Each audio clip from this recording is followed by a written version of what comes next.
Hi everyone and welcome to 7 at 7. Bună seara și bine ați venit la 7 la 7. We continue our month of faith, September. Continuăm luna credinței, luna septembrie.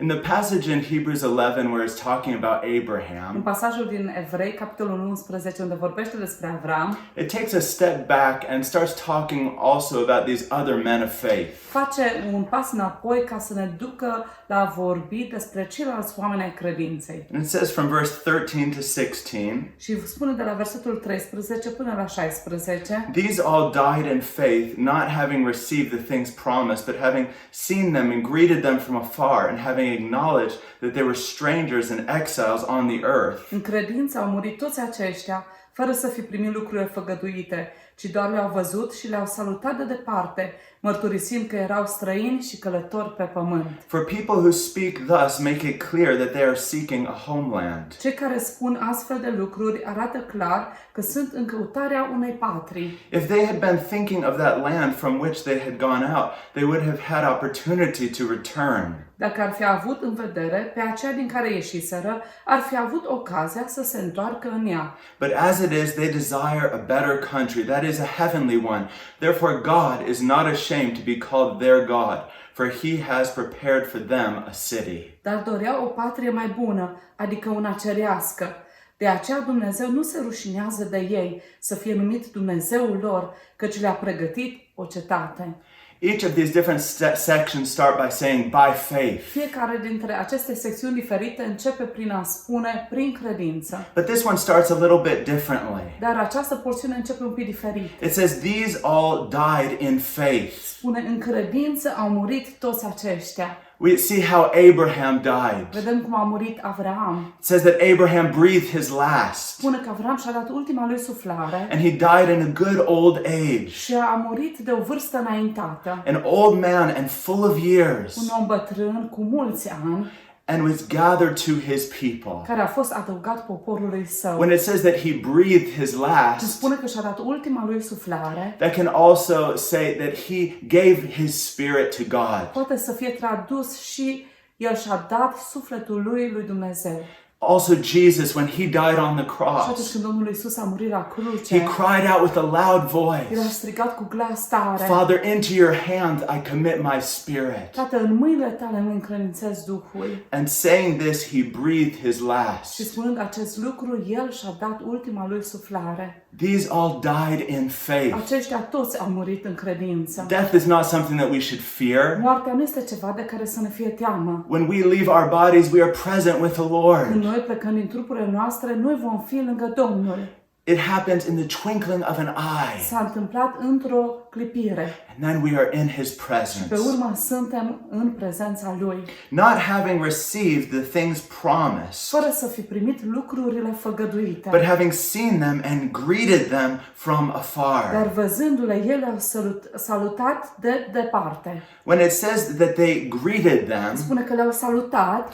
that can also mean that they welcomed them, Poate să fie tradus că le-au urat bun venit. or that they gave them a big hug, they embraced them in their arms. Sau că le-au dat o îmbrățișare, le-au luat în brațele lor. At the end of the time of isolation, La sfârșitul perioadei de izolare, we hadn't seen my parents-in-law for about 3 nu months. ne văzusem socrii de câteva luni, We hadn't seen Miha's grandmother also for a few nu months. văzusem pe bunica lui Miha de câteva luni. When we were finally able to go and visit Și them, când în cele din urmă am putut să mergem să ne vedem părinții, after everything had been going on, după toate lucrurile care s-au petrecut, we were so happy to see each ne-am other. bucurat așa de mult să ne revedem, We gave each other big când hugs. ne-am îmbrățișat unii pe alții, We were all crying together. toți plângeam împreună. That is how it should be when we see the promises of God coming in our lives. Așa ar trebui să fie atunci când vedem promisiunea lui Dumnezeu cum vin în viața noastră. That we welcome them with love. Că le primim cu dragoste. That we embrace them and say yes to Că them. le îmbrățișăm și le spunem lor da. Back in Hebrews 6 where it talks about Abraham, Înapoi în Evrei 6, unde vorbește despre Avram, it says from verse 13 to 15, spune de la versetul 13 până la versetul 15. For when God made a promise to Abraham, since he had no one greater by whom to swear, he swore by himself, saying, Surely I will bless you and multiply you.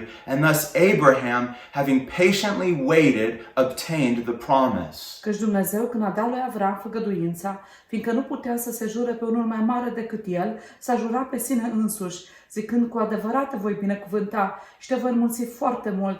Și astfel, fiindcă aștepta cu răbdare, a dobândit făgăduința. Here it says that Abraham received the Aici promise. spune că Avram a primit făgăduința. But later on it says that he didn't receive it. Dar mai târziu spune în Evrei 11 că nu a primit-o. There's this tension also that we live in our În lives, viețile noastre trăim în această tensiune in which we see promises în fulfilled, care vedem promisiuni care se împlinesc, but then there can also be a further fulfilling of dar promise. pe urmă poate să fie și o împlinire mai îndepărtată a promisiunilor. The promises of God stretch into eternity. Promisiunile lui Dumnezeu se întind înspre eternitate. When God first spoke to Abraham that he would have a Când son, Dumnezeu a vorbit prima dată lui Avram și a spus că va avea un fiu, to Sarah it sounded so ridiculous that she started to laugh. pentru Sara a sunat ca și ceva ridicol și a început să râdă atunci. And when Sarah said, I didn't laugh, Și când ea pe urmă a zis, nu am râs, Abraham said, yes, you laughed. Avram a zis, ba da, ai râs. But when they finally had their son, Dar când în cele din urmă au avut fiul lor, they named him Isaac, i-au pus numele Isaac, which means care laughter. înseamnă râs. But this was another type of Dar laughter. acesta a fost un alt fel de râs. It was the joy of having the promise in their A arms. fost bucuria de a-și vedea promisiunea în brațele lor.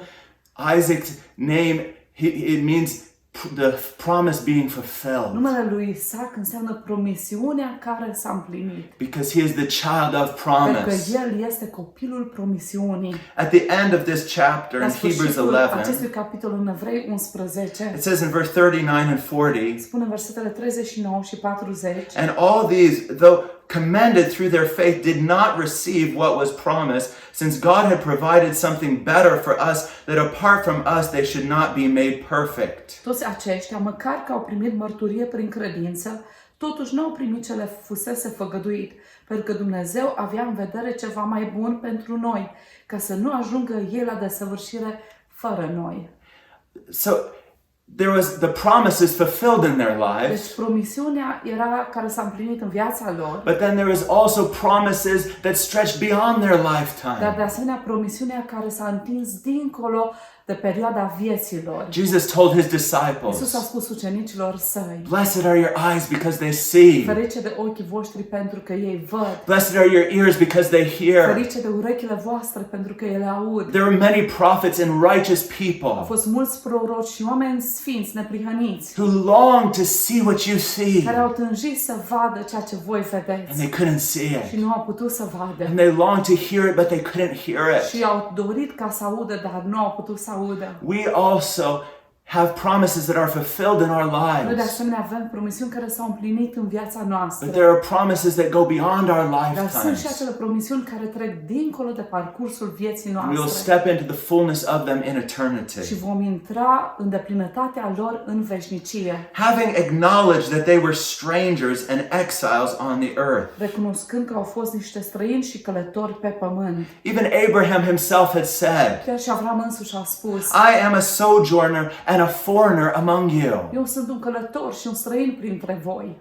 But many years later, Dar cu mulți ani mai târziu, after the people of Israel had entered fully into the promised după ce land, poporul evreu a intrat pe deplin în țara promisă, King David said to the Lord, împăratul David a spus Domnului, we are strangers and noi sojourners, suntem niște străini și călători, as our fathers were. așa cum au fost și părinții noștri. Our days on the earth are like a shadow, Zilele noastre pe pământ sunt precum o umbră and there is no abiding. și nu este o locuință. He saw that our lives on earth are so El a temporary. văzut că viețile noastre aici pe pământ sunt temporare. We live as Noi foreigners trăim ca și niște străini in the land of promise, pe pământul făgăduinței, looking forward uitându-ne mai departe to our permanent home in la heaven. casa noastră permanentă din And cer. there's a longing in our hearts Și for este o eternity. tânjire în inimile noastre după veșnicie. For people who speak thus, make it clear that they are seeking a homeland. Pentru că oamenii care vorbesc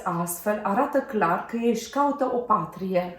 That word in the Greek language Acel cuvânt în limba greacă is the word patrida, este cuvântul patrida, which means a care fatherland. înseamnă o patrie mamă, It means a homeland înseamnă o țară nativă from which your ancestors de came. unde au venit strămoșii tăi. Remember when God first called Vă Abraham? aduceți aminte când Dumnezeu l-a chemat inițial pe Avram? He said, leave your I-a homeland. spus, ieși din țara ta, Leave your father's house ieși din casa tatălui tău and go to the land that I am calling you și to. mergi în țara pe care eu ți-o voi arăta. But Abraham was looking forward to his fatherland, Dar Avram a căutat patria lui nativă, the place that God had prepared locul for pe him. care Dumnezeu l-a pregătit pentru el.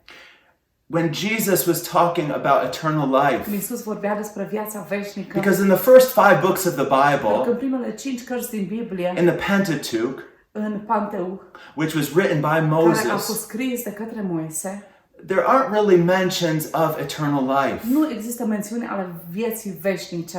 And for that reason, during Jesus' Și lifetime, în acest motiv, în timpul vieții Domnului Iisus, there was still a lot of debate of whether there was life after death or erau not. multe dezbateri cu privire, este viață după moarte sau nu.